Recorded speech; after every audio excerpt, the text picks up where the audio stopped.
Good evening and welcome to our speaker's situation here tonight. We call it Election Speakout, and I'm John Killing. I was elected to Gresham City Council a couple of years ago, and so tonight we're here again with Dick Strathern, who is looking to return to City Council. We're going to be a little more informal tonight, Dick, and I was wondering, there are a lot of undecided voters, I think, this year in Oregon and in Gresham as well. Tell me, what would you say to them? Why should they elect you, or what are the issues? Well, I think the biggest single issue that has emerged in my mind over the past 5 or 6 weeks is the citizens' ability to understand a hoax. And I'm going to read a statement here because I think two major questions in this campaign have emerged.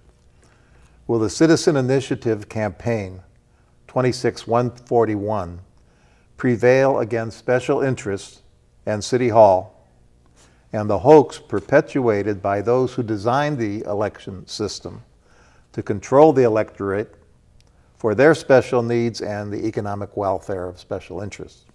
It was only late in the campaign, after much discussion and argumentation and debate, did the realization begin to hit the citizens that the Gresham form of at-large election system was much worse than they originally thought, as people discovered this issue of voting for a position and not directly for councilors, which further dilutes their voice and vote beyond what anybody anticipated.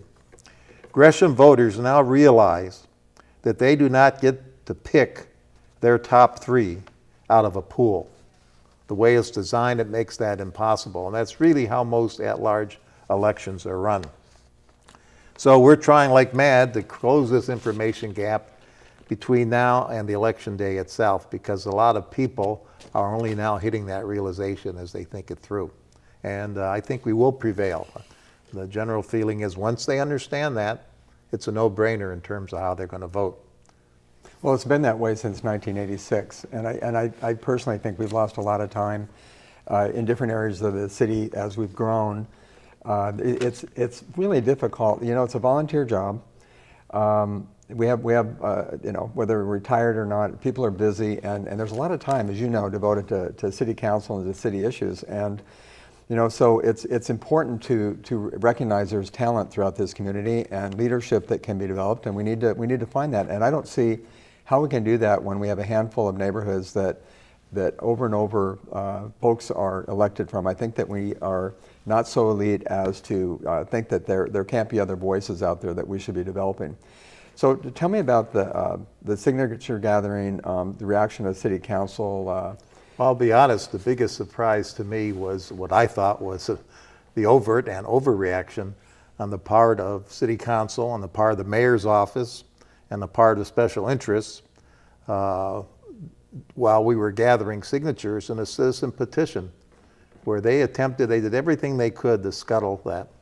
The good news was I actually thought it got us 400 signatures that we may not have gotten had they not come out in such a negative fashion. It was also during that period that my opponent, President Eccles, released a letter to the press, which, to say the least, was completely untrue, was falsified, and it was an attempt on her part to confuse the citizens, again, so they wouldn't sign the petition. Well, they signed it. We got 1,800 endorsements, and now it's on the ballot, and now the citizens are going to make that decision, not special interests, not Dick Strathern, not the mayor's office, the citizens of Gresham. Yeah, and you're right. I really feel like the endorsements we have are from the citizens of Gresham. We have a lot of other endorsements, obviously, but it's the people. It's the one-on-one. It's been so gratifying to go around the neighborhoods and to hear people say something like, "Well, I thought we already had districts," or they'll get into a particular problem. They'll say, "I've tried everything with City Hall I can, but I don't know who to talk to," and doesn't it make common sense?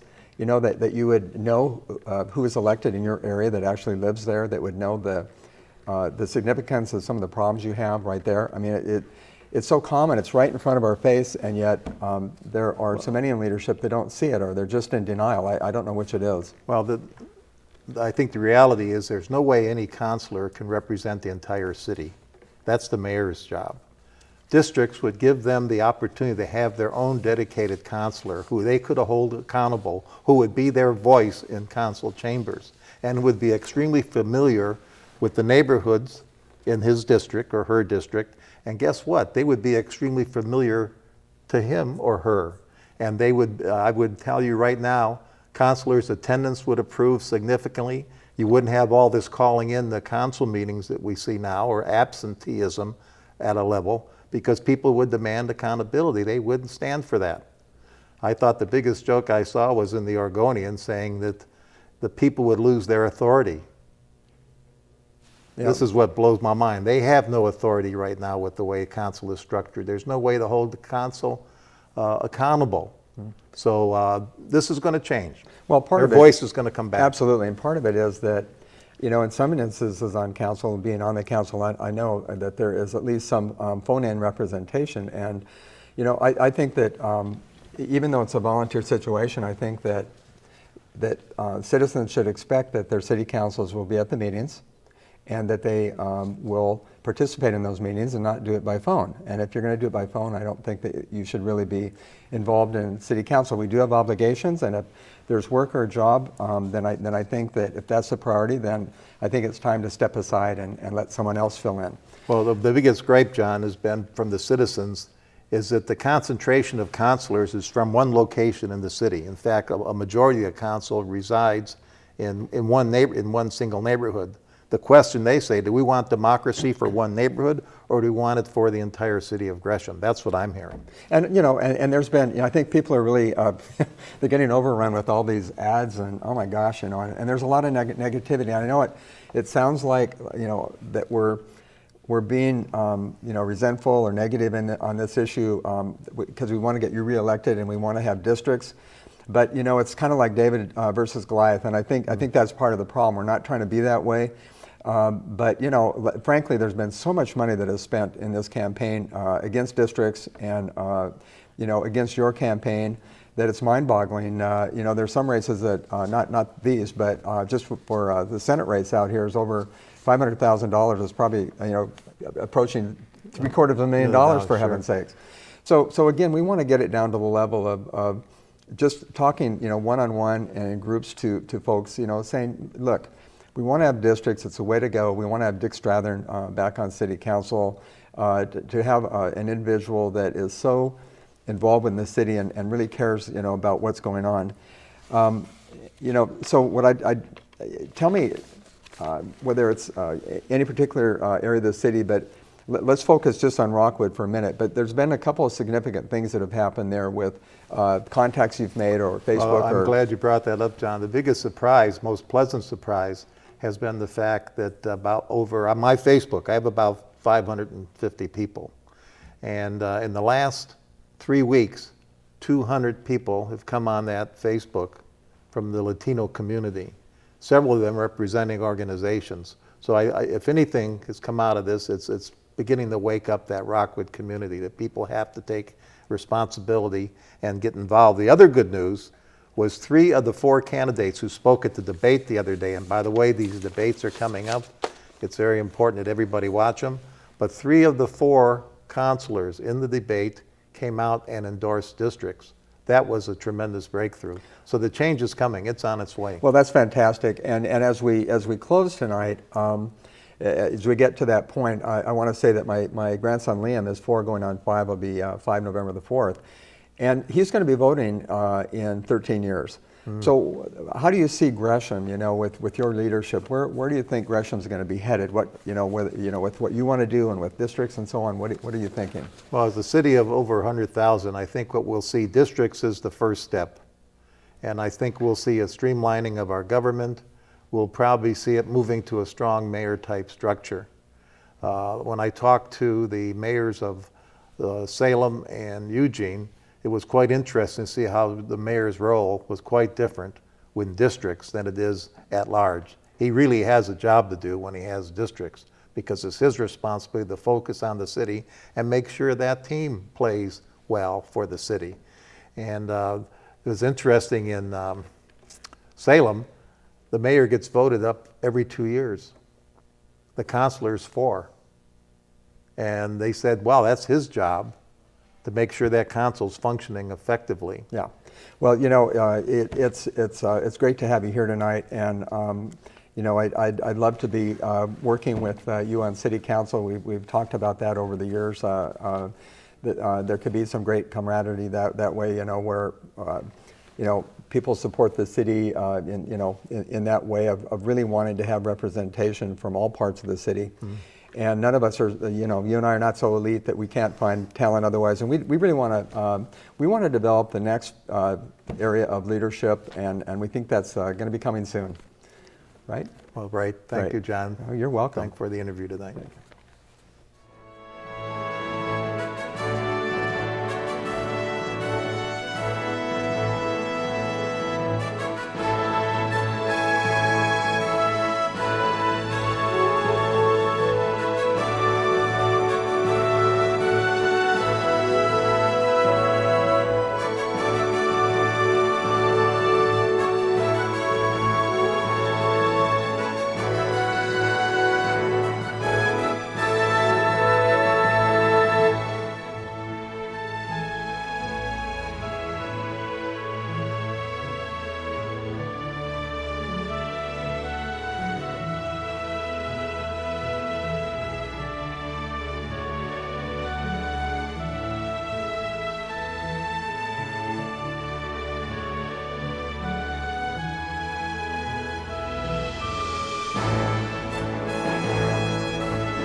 Voting is a big deal and one of the most powerful things you can do.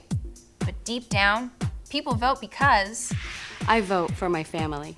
I vote because every voice does matter. Because my grandmother couldn't. Because democracy only works if you participate.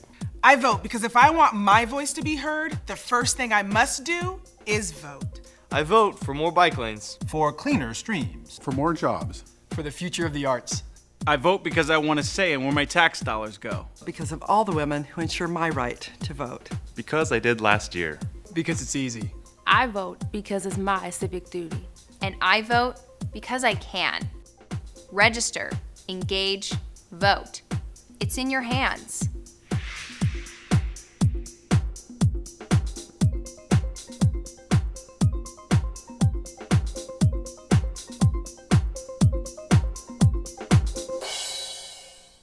The League of Women Voters makes history.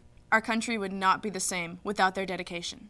Formed by women who organized to win women the right to vote. It is now a co-ed organization. Studying, informing, and acting. Nonpartisan. Grassroots. Influential. Taking political stands on many issues. The League of Women Voters encourages all citizens to be informed and active in government. Join the League of Women Voters of East Multnomah County in making history today.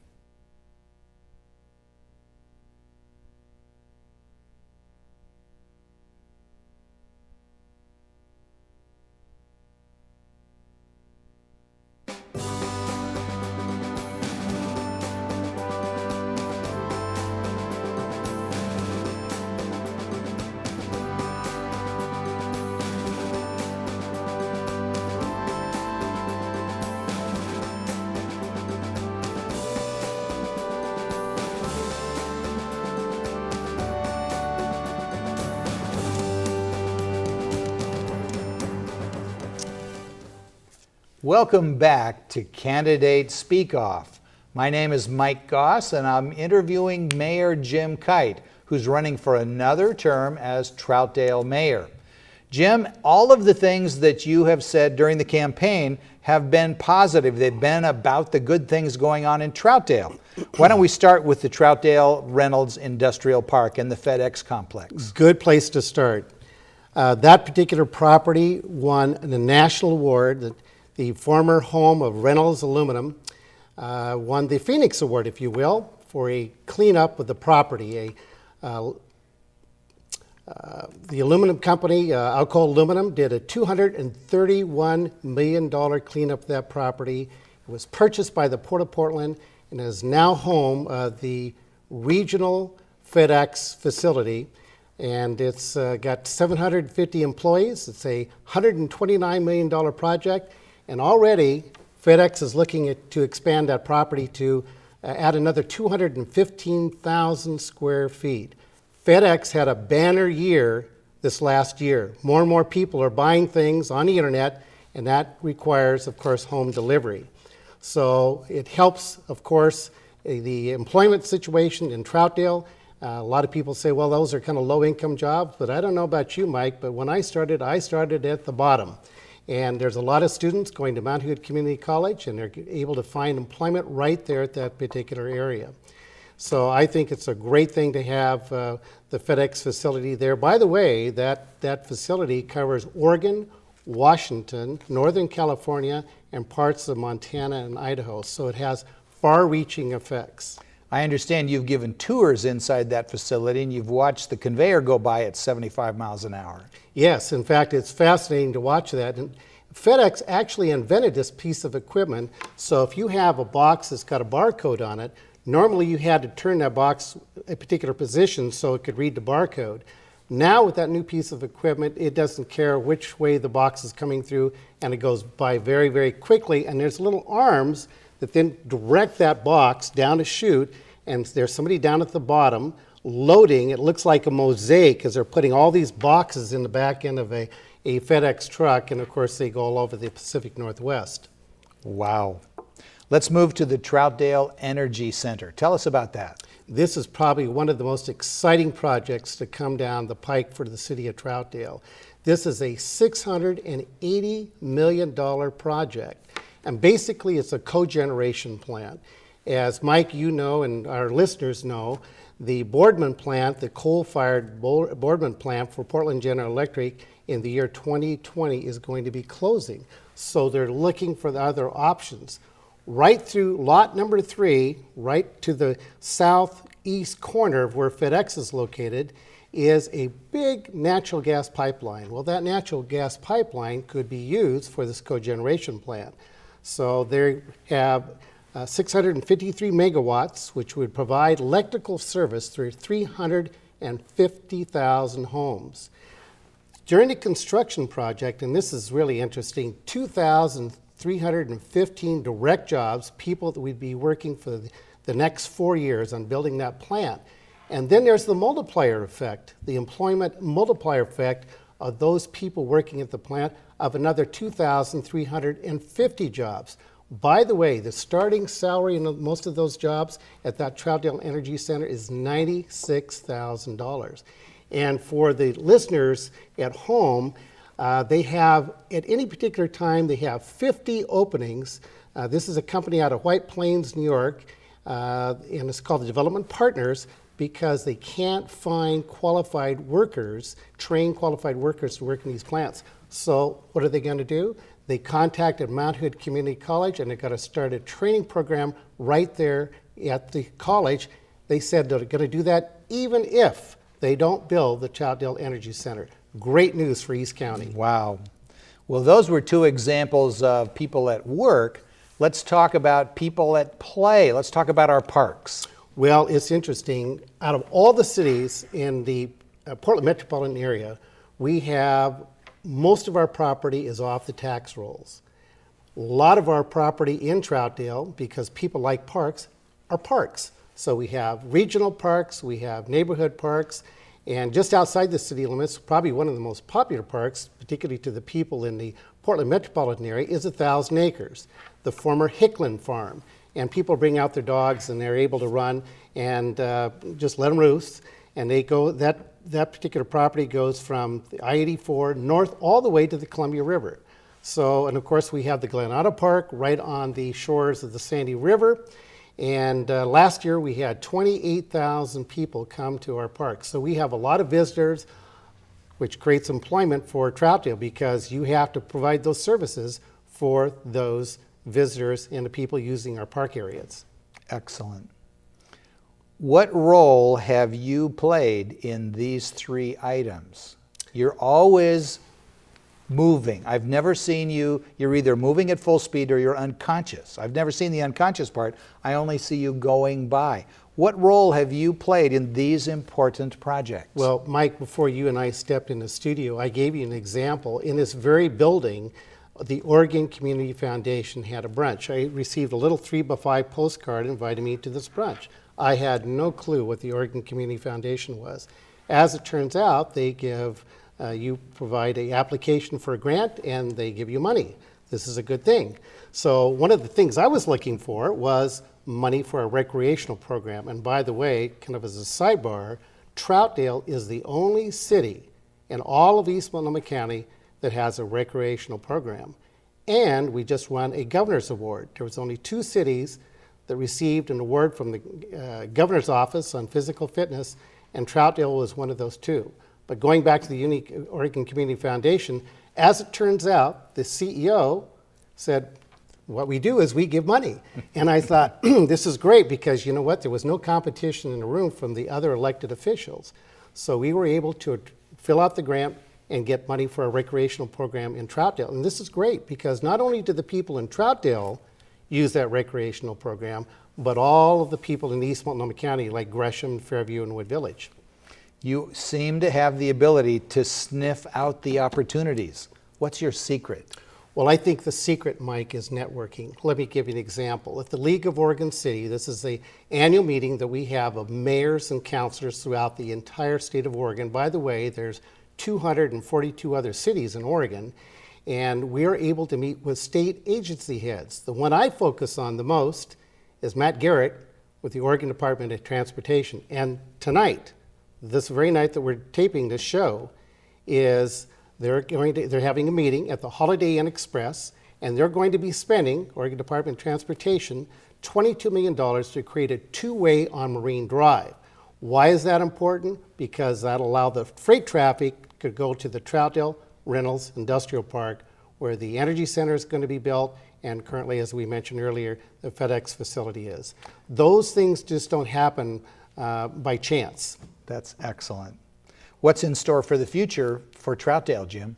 I think Troutdale is well positioned. We have $843 million in proposed, that's the Troutdale Energy Center, $680 million, and actual projects going on. So as I mentioned earlier, the bridge project is $92.4 million. That's the new bridges, the I-84 east and westbound bridges. And that project to be completed in the year 2014, about the fall of 2014. At the same time, we'll start the other project, the Marine Drive project. That's a $22 million project.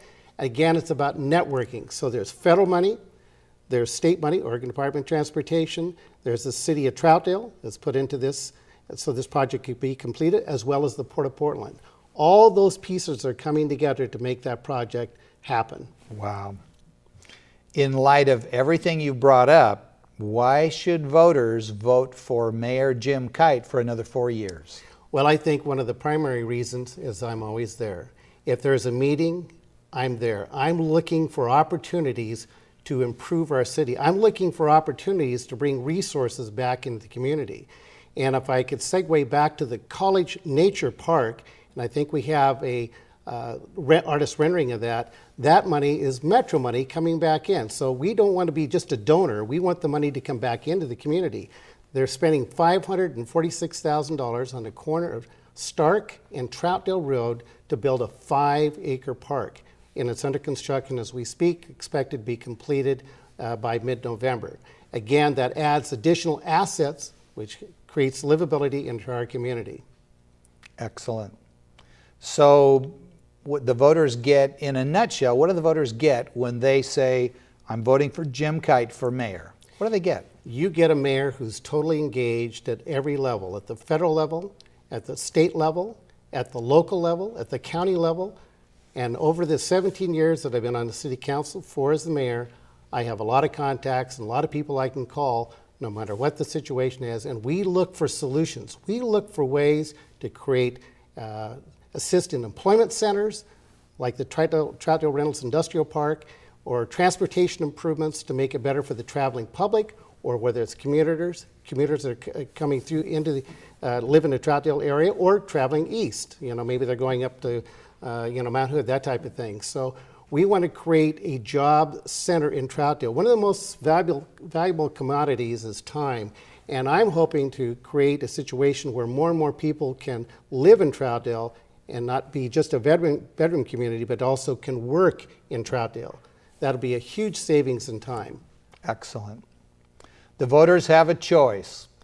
On November 6th, when you choose to vote for Jim Kite, you vote for another great 4 years of things getting done in the city of Troutdale.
Is a big deal and one of the most powerful things you can do.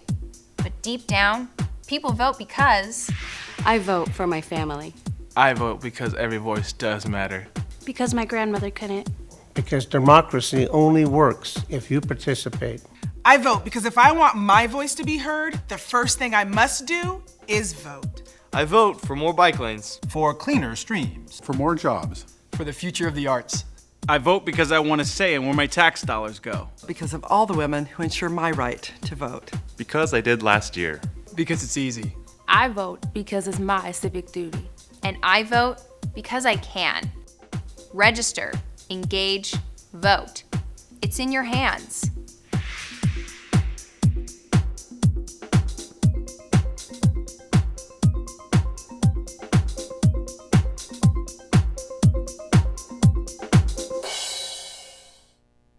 The League of Women Voters makes history. Our country would not be the same without their dedication. Formed by women who organized to win women the right to vote. It is now a co-ed organization. Studying, informing, and acting. Nonpartisan. Grassroots. Influential. Taking political stands on many issues. The League of Women Voters encourages all citizens to be informed and active in government. Join the League of Women Voters of East Multnomah County in making history today.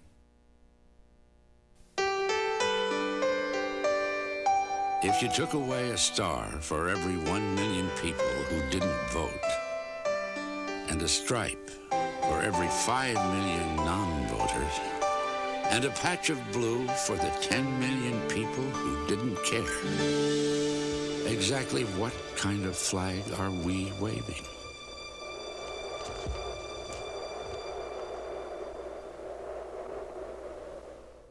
Voting is a big deal and one of the most powerful things you can do. But deep down, people vote because...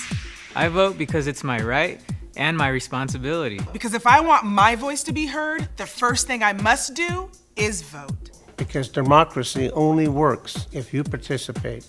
I vote for more bike lanes. For cleaner streams. For more jobs. For my family. I vote to end wasteful government spending. Because I want to say and where my tax dollars go. Because of all the women who ensure my right to vote. Because together we can do great things. I vote because it's easy. Because I did last year. Because it's my civic duty. And I vote because I can. Register, engage, vote. It's in your hands.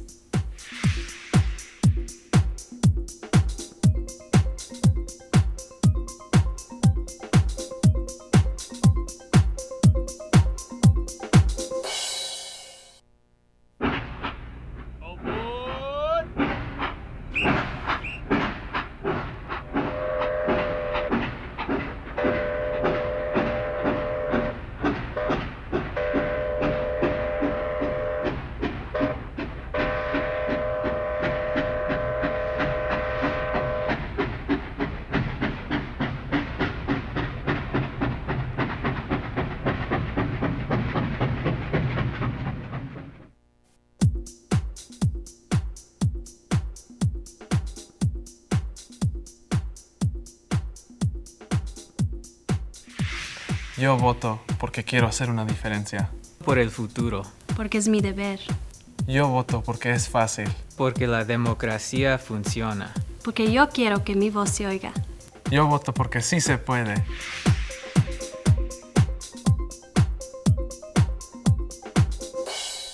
Big deal. Voting is one of the most powerful things you can do. But first, you've got to register to vote. And second, you might want to do some research before you fill out that ballot. It used to be that in order to vote in Oregon, you just had to show up at a polling station on Election Day. Across the country, people in other states still do, waiting sometimes 4, 5, or even 6 hours in line just to express their opinion and to do their civic duty. But we do things different here in Oregon, and we vote differently too. Here in Oregon, you can get your ballot mailed directly to you, so you can fill it out at home, voter guide on hand, taking as much time as you like. And all you have to do is mail it back. But even if you slack on that, you can still drop it off at a ballot drop box as late as 8 p.m. on Election Day. And Oregon makes it really easy to register. But first, you have to ask yourself, are you an Oregon resident? Are you a U.S. citizen? Are you at least 17 years old? Check mark next to all of those? Okay, let's talk about registering to vote. In the last few years, organizations like the Bus Project have worked hard to make it embarrassingly easy to register to vote. You can register to vote online at OregonVotes.org or through just about any governmental organization imaginable. Signing up for classes? Stop by your student government office to pick up a registration form. Taking your driver's test or waiting to get your license renewed? Register while in line at the DMV. Checking out a book? Register at your local library. See these guys on the street? They'll get you registered to vote in seconds. That dude who's always trying to get you to sign his petition? He can register you too.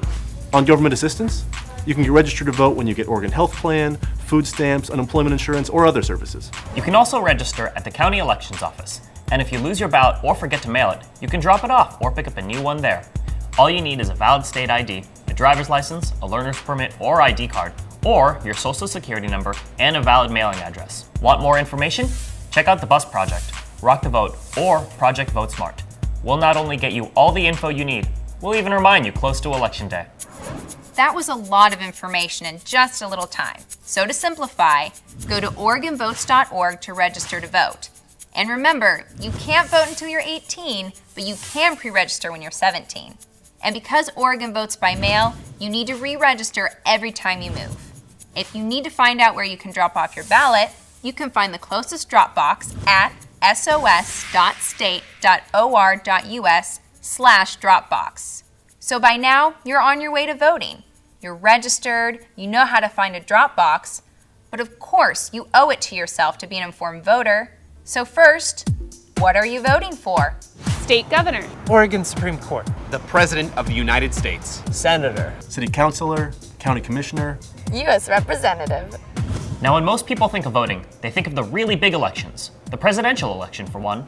But did you know that elections are happening all the time in Oregon? Not only that, most of these other elections are arguably more important than the presidential election. The president makes a lot of important decisions, but your state and local governments, these folks make decisions that affect you every single day. Our legislators decide on most of the funding for our public schools and can raise and lower state taxes without a public vote. Your city and county commissioners decide how to fund and operate local services like police and fire. Another huge way that laws can be made and changed in Oregon is through ballot measures. Ballot measures are a way that citizens can change law directly. Have an idea for a law or want to get rid of a law that you don't like? If you can get enough Oregonians to sign a petition backing your idea, you can get it on the ballot and potentially get that law changed. But just because a measure gets on the ballot doesn't necessarily make it a good idea. You want to think through those ballot measures, because sometimes powerful interests will put a measure on the ballot to benefit themselves, but it could end up hurting you. Luckily, the state of Oregon puts out a guide every election season, and that'll give you the lowdown on all of the ballot measures and candidates you'll be voting on. And you can always hit the web, where dozens of groups and your fellow citizens are eager to tell you just what they think of every candidate and every measure on the ballot. Me, personally, I like to feel engaged with the whole voting thing. So I like talking it through with my friends and family and doing my own research. So when it comes to filling out that ballot, I'm really in the know. It's your voice, your civic duty, your right. But deep down, people vote because... I vote for my family. I vote because every voice does matter. Because my grandmother couldn't. Because democracy only works if you participate. I vote because if I want my voice to be heard, the first thing I must do is vote. I vote for more bike lanes, for cleaner streams, for more jobs, for the future of the arts. I vote because I want to say and where my tax dollars go. Because of all the women who ensure my right to vote. Because I did last year. Because it's easy. I vote because it's my civic duty. And I vote because I can. But it's really up to you. It's easy to get registered. If in doubt, ask a friend to help. There's loads of information out there about who and what you'll be voting for come election time. Register, engage, vote. It's in your hands.